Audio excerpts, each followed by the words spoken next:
오늘의 말씀은 민수기 16장 26절에서 30절과 17장 1절에서 8절의 말씀을 통해서 아론의 지팡이다는 말씀으로 여러분들과 은혜를 나눌까 합니다. 여러분, 우리는 내가 알게 아니면은 모르게 하나님을 모를 때도 있고 하나님을 은연중에 무시할 때도 있다는 겁니다. 우리가 이것을 깨닫지 못해서 하나님의 분노를 받는 일도 있습니다. 하나님을 무시하는 여러 가지 죄 중에 하나가요, 주의 종과 맞서서 싸우는 것이라는 거죠. 오늘 이 주의 종과 맞서 싸우는 이 사람들의 모습을 보면서 우리에게 어떤 내용으로 하나님께서 이 역사를 이루시는지 말씀을 통해서 우리가 살펴보려고 합니다. 주의 종 모세와 맞서는 것은요, 하나님을 무시하는 죄가 된다는 거죠. 이 우리가 읽은 민수기에는요, 레위 자손 가운데 고라라고 하는 사람이 나옵니다.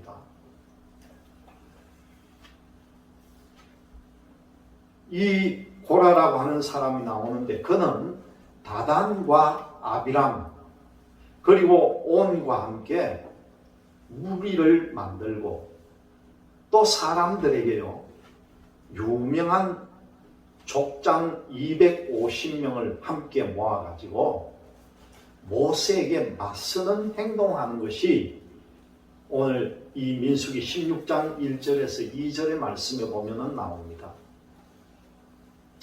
하나님은 이스라엘의 모든 처음 난 자를 대신해서 레위 사람들을 하나님의 것으로 정하셨습니다.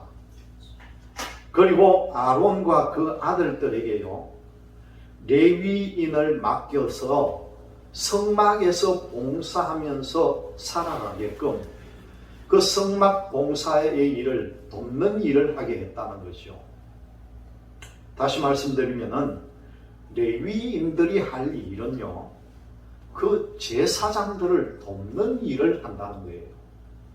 그래서 레위 지파는 하나님께 제사 지내는 일을 주로 담당하면서 이 사람들은 나중에 보면은 12지파가 가나안 땅을 분배할 때도 이 레위 지파에게는 따로 안 나누면서 다른 지파의 몫을 11조를 받아가지고 레위인들이 살아가게끔 만들어주는 역사가 나옵니다.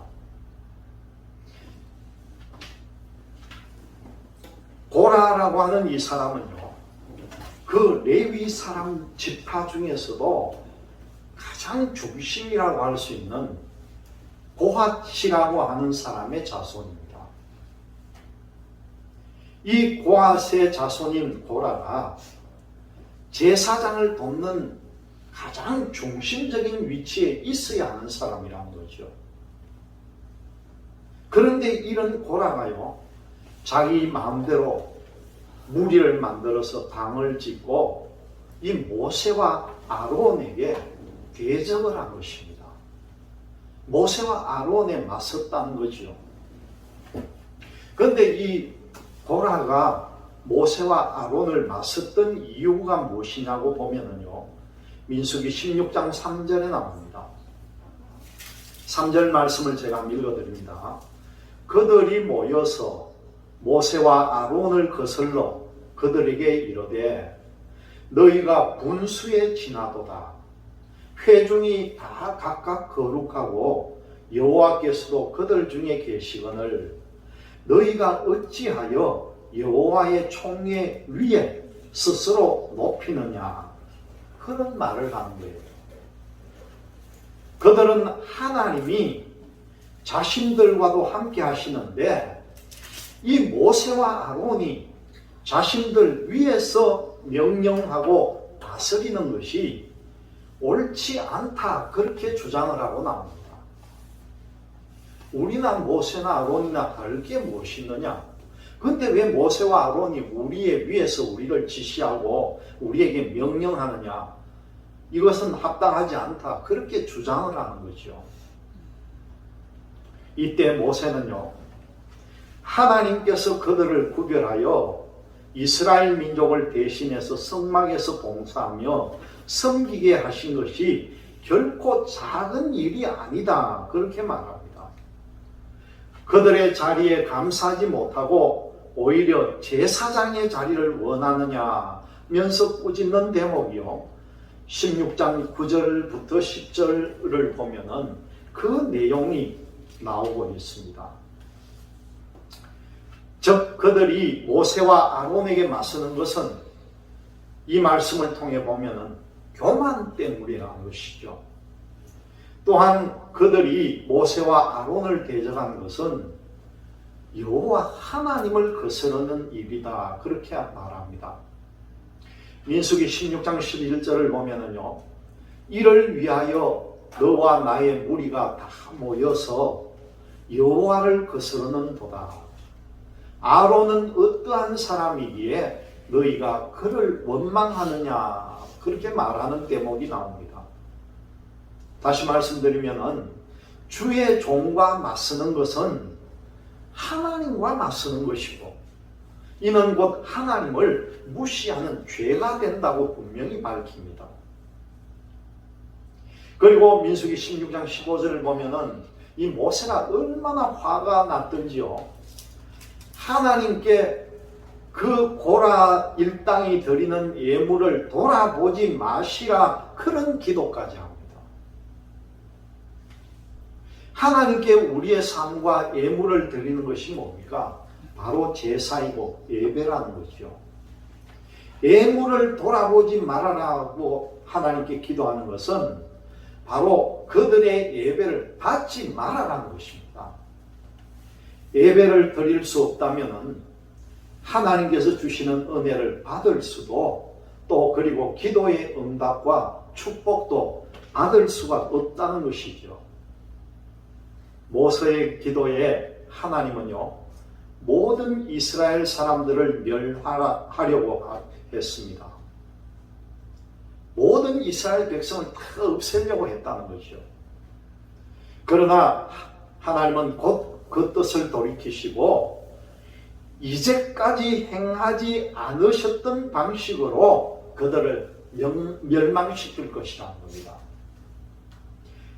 민수기 16장 19절에서 22절의 말씀을 보면은 그 방법이 뭡니까? 땅이 갈라져 가지고 고라 일당뿐만 아니라 그들의 가족과 또 그에게 애속에 있던 모든 사람과 물건을 산채로 땅이 삼켜서 죽게 만드는 그 내용이 연이어서 나오고 있죠. 주의 종과 맞서 싸우는 것은 교만으로 제사장의 일을 구한다는 것입니다. 또한 하나님과 맞서는 일임을 깨달아야 한다는 것이죠. 하나님은 이런 자의 예배는 절대 받아주지 않는다는 것입니다. 은혜와 축복도 주지 않을 뿐만 아니라 저주까지 내린다는 것을 오늘 말씀을 통해 우리는 알 수가 있습니다. 그리고 연이어 이 민수기 17장을 보면은요, 하나님은 이 일을 교훈하기 위해 가지고 그 아론의 상난 지팡이를 법궤 속에 두어서 후손들에게 증거로 삼게 하는 대목이 나옵니다. 그러므로 우리는 이 일을 교훈으로 잘 새기고 어떤 일에도 주의 종을 대적하는 죄는 짓지 말아야 한다는 것을 알아야 한다는 것이죠. 하나님이 기뻐하시는 겸손함으로 복된 나날을 살지만은 우리가 주의 종을 대하는 그 태도도 이 말씀 가운데 나오는 모세의 삶을 통해서 우리가 그것을 잘 깨달을 수가 있다는 사실입니다. 17장 1절에서 8절의 말씀을 우리를 통해 보면은요, 이때 이스라엘 사람들이 성막을 완성을 하고 가나안 땅을 향하여 행진하기 시작하는 대목입니다. 이때 60만 명이 넘는 사람들이 그 푸른 기둥과 불기둥의 인도를 받고 보호를 받으면서 질서 있게 정말 당당하고 보무당당하게 가나안으로 행군을 했다는 것이요. 그런데 이 백성들이요, 출발한 지 3일 만에 그 행진 대열이 흩어집니다. 그리고는 행진이 가다가 멈췄다는 것이요. 이때 무슨 일이 있었습니까? 불평이 생겼다는 거죠. 불평하고 원망을 했다는 사실입니다. 이 일로 인해서 이스라엘 진영에 불이 내립니다. 이스라엘을 인도하고 보호하던 하나님의 불이 그 이스라엘 진영을 불사르는 진노의 불로 바뀌었다는 사실입니다. 이때 이 당시 이스라엘 사람들의 진행을 막은 것이 있었는데요. 그것은 아말렉 사람들도 길을 막았지만은 또 에돔 사람들도 이스라엘 백성의 길을 막았습니다. 그러나 이스라엘 사람들의 갈 길을 가장 많이 막은 것은요, 외부의 적이 아니라 바로 그 안에 있는 내부의 적이 있었다는 것입니다. 그 중에서도 무엇입니까? 불평이라는 이 장애물이었다는 거죠. 불평은 길을 막는다는 겁니다. 여러분, 불평하면은요, 길이 막히게 되어 있습니다. 불평하면은요, 길이 끊어지게 되어 있습니다. 불평하면은 행복의 길을 막히고, 축복의 길이 막히고, 갈 길이 막힌다는 것을 꼭 기억하시기를 바랍니다. 우리가 이 세상 살아가면서 절대 불평하지 마세요. 불평도 쌓일수록 너무나 상처를 남기게 된다는 거죠. 그렇기 때문에 뭐라고 합니까? 항상 긍정적으로 살아가잖아요. 긍정적으로 살면은 모든 길이 열리는 것입니다.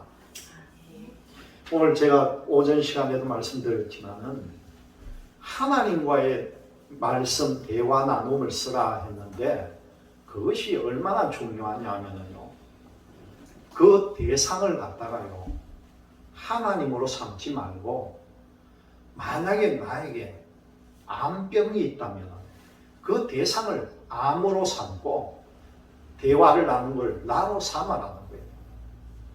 그래서 그것도 마찬가지로 노트에 적는 거예요. 암세포가 내 입에 말하는 거, 너 힘들지? 내가 너 죽이려고 한다. 고통스럽지? 한번 당해보라고.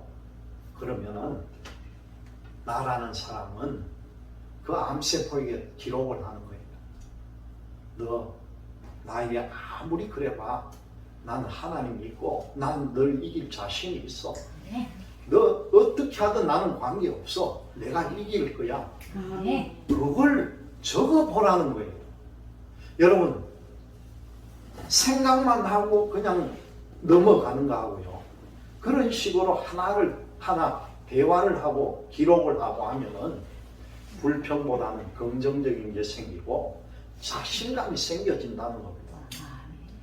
그게요, 아파하니까 암세포라 했지만은 내 마음속에 원수들이 많잖아요.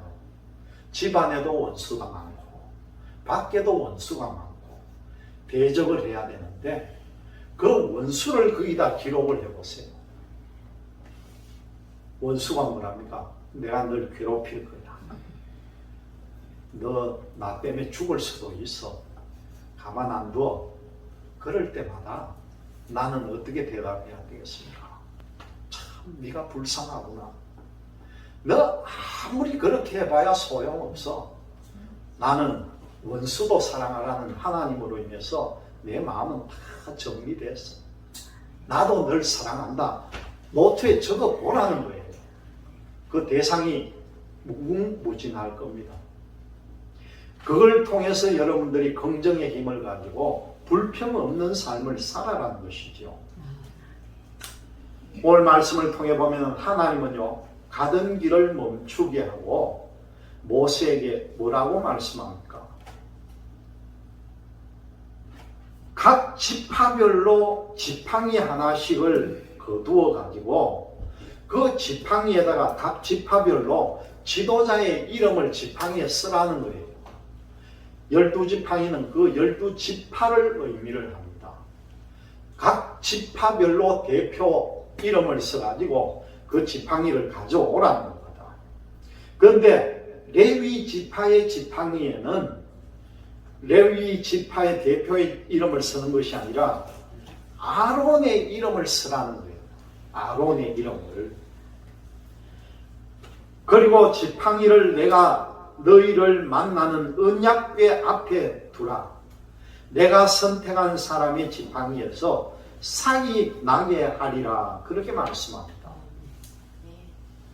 그래서 12지파의 대표들이 쭉 지팡이를 모아다가 거기에다가 각 지파별로 대표의 이름을 써서 모았습니다. 레위 지파의 지팡이에만 아론의 이름을 적고 거기에 넣어놨다는 거죠. 그런데요, 그 이튿날 어떻게 되었습니까? 12개 지팡이 가운데요, 하나의 지팡이에 보니까 사람들이 깜짝 놀란 것이 그 마른 지팡이에 싹이 나고 그 지팡이에 꽃이 피고 열매까지 맺었더라는 거예요. 하나님이 이런 기적을 보여주십니다. 하나님께서 이스라엘 사람들의 행진을 멈추시고 이런 기적을 만드신, 보여주신 이유가 어디에 있느냐는 것이죠. 그것은 바로 첫째는요, 하나님의 능력이라는 겁니다. 너희들이 하나님의 능력을 보라는 거죠. 그 마른 지팡이에서 어떻게 싹이 나고 꽃이 피고 열매까지 맺었는가 너희들이 보라는 거예요. 다른 지팡이에 싹이 나게 하고 이 말라 빠진 지팡이에서 싹이 나게 하고 꽃이 피게 하고 열매를 맺게 하시는 하나님을 너희들이 믿으라는 것입니다. 그리고 이것을 믿고 기도하라는 거죠. 이것을 믿고 예배를 드리라는 겁니다. 이것을 믿고 주의 일을 너희들이 하라는 것이고, 이럴 때 불평이 사라지고 감사하게 되고 거기에 열매가 나타난다는 것을 우리에게 보여주신 것이라는 거죠. 우리는 무엇을 하든지 하나님의 능력을 믿으면서 일을 해야 합니다. 두 번째로 보니까요, 하나님의 주권이라는 겁니다. 하나님의 주권을 인정을 하라는 거죠. 하나님은 그 아론의 지팡이에 삭이 나게 하실 수도 있고 이 삭이 안 나게 할 수도 있습니다. 또한 아론이 아니라요, 다른 12개의 지팡이에서 이런 일을 행하실 수도 있다는 거죠. 누구의 지팡이에 삭이 나든지 그것은 하나님의 뜻입니다. 그러므로 아론의 지팡이에 삭이 나게 하신 하나님께서 아론을 제사장으로 세웠다는 하나님의 주권을 인정을 하고 너희들은 불평하지 말고 각자 자기 맡은 일에 최선을 다하라고 하는 그런 말씀이죠. 세 번째로는 보니까요, 하나님의 사랑이라는 겁니다. 아론의 지팡이에서 삭이 났다는 것은 내가 너를 택했다는 것이요. 다른 데서는 아무것도 나오지 않았는데 아론의 지팡이에서만 이런 기적을 일으켰다는 것은 아론을 택했다는 겁니다. 내가 너를 불렀다. 내가 아론을 불렀다는 것이죠. 그것은 뭐냐고 하면은요, 내가 너와 함께 한다고 하는 증표가 된다는 것입니다. 네 번째로는 보니까요, 하나님의 능력과 하나님의 주권을 인정하고 원망하지 말아라는 겁니다. 원망하지 말고 감사하라는 거죠. 감사하면은 살고 원망하면은 끊어진다는 것을 우리에게 보여주신 것입니다. 여호와께서 또 모세에게 이르시되 아론의 지팡이는 정극궤 앞으로 도로 가져다가 거기 간직하여 반역한 자에 대한 표징이 되게 하여 그들로 내게 대한 원망을 그치고 죽지 않게 할지니라. 민수기 17장 10절에 나오는 말씀입니다. 여러분, 우리가 이 시간에 이 아론의 지팡이에 대해서 우리가 또다시 알아야 될 것이요, 그 마른 지팡이에서 싹이 나고 꽃이 피고 열매를 맺었는데 그 열매가 무슨 열매라고 했습니까? 오늘 말씀을 보니까, 마지막 절 보니까 꽃이 피어서 뭐가? 살구 열매가 열렸다는 거예요.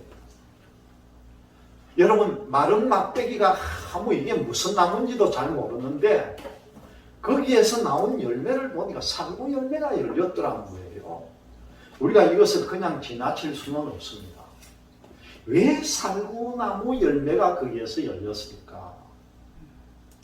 이 살구 열매는요, 깨어서 지키다고 하는 뜻을 가지고 있는데, 살구 열매는 바로 깨어있는 존재 혹은 지키는 자라는 뜻을 포함하고 있습니다. 이 말씀은 뭐냐고 하면은 깨어있어서 늘 하나님의 백성을 보호하시는 하나님의 성품과 그 역사를 상징하는 것이 살구 열매라는 것이에요. 이 아론의 지팡이는 살구 열매 지팡이라는 겁니다. 그래서 이 지팡이가 어떻게 됐습니까? 그 언약궤 법궤 안에 하나님께서 주신 만나와 이 아론의 상란 지팡이가 상징적으로 그 궤 안에 들어가가지고 이스라엘 백성이 가나안 땅에 들어갈 때 계속적으로 법궤를 메고 갈 때 들어있던 물건입니다. 왜 하나님께서 그렇게 말씀하셨습니까? 상징적으로 보여주는 거예요. 내가 너희들 그 사막에서 만나를 내릴 때는 이 많은 백성들을 굶어 죽이지 않기 위해서 그 만나를 너희들에게 내려주었고, 또한 이 아론의 상한 지팡이는 이 말씀을 따르고 하나님의 주권을 인정하고 따라라는 표시로 하나님께서 보호하고 지켜주신다는 뜻으로 이 마른 지팡이, 아론의 지팡이를 같이 넣었다는 사실입니다. 여러분들은 후퇴나 뒤로 물러간 것이 아니라 항상 앞으로 나가는 인생을 살아가시기를 바랍니다. 망하지 않고 날로 번성하고 축복받는 인생이 되시기를 바랍니다. 진노의 불이 아니라 성령의 불을 받으십시오. 죽지 말고 살기 바랍니다. 불평하지 말고 감사하시기를 바랍니다. 천국은요, 감사하는 사람의 것이라는 거예요. 천국은 불평하는 사람들이 들어갈 수가 없는 것이에요. 천국의 삶은요, 우리가 기뻐 찬송하는 삶인데 그 천국에 불평하고 좌절하고 우울한 사람 들여보내겠습니까? 하나님은 딱 보면 알 거예요. 누가 천국 백성이고 지옥 백성인지. 승리는 감사하는 사람의 것입니다. 그리고 응답은요, 감사하는 사람에게만 응답받을 수 있다는 것이죠. 여러분, 이 생명이 없는 아무도 몰라보는 이 마른 지팡이에서 싹이 나게 하시고 꽃이 피게 하시고 열매를 맺게 하시는 그 살아계신 하나님, 전능하신 하나님이요, 구원을 하나님을 믿고 가정과 일터와 교회에서 불평하지 말고 감사하시기를 바랍니다. 원망을 거치고 여러분 최선을 다해 사시기를 바랍니다. 이 마른 막대기 같은 우리 인생에 싹이 나고 꽃이 피고 풍성한 열매를 맺는 앞으로 전진하는 인생이 되시기를 주님의 이름으로 기원합니다. 우리 다 같이 한번 따라하겠습니다. 하나님, 마른 막대기 같은 나의 삶에 싹이 나게 하시고 꽃이 피게 하시고 열매 맺게 하여 주시옵소서. 이런 고백을 하면서 살아가시기를 주님의 이름으로 기원드립니다. 우리 다 같이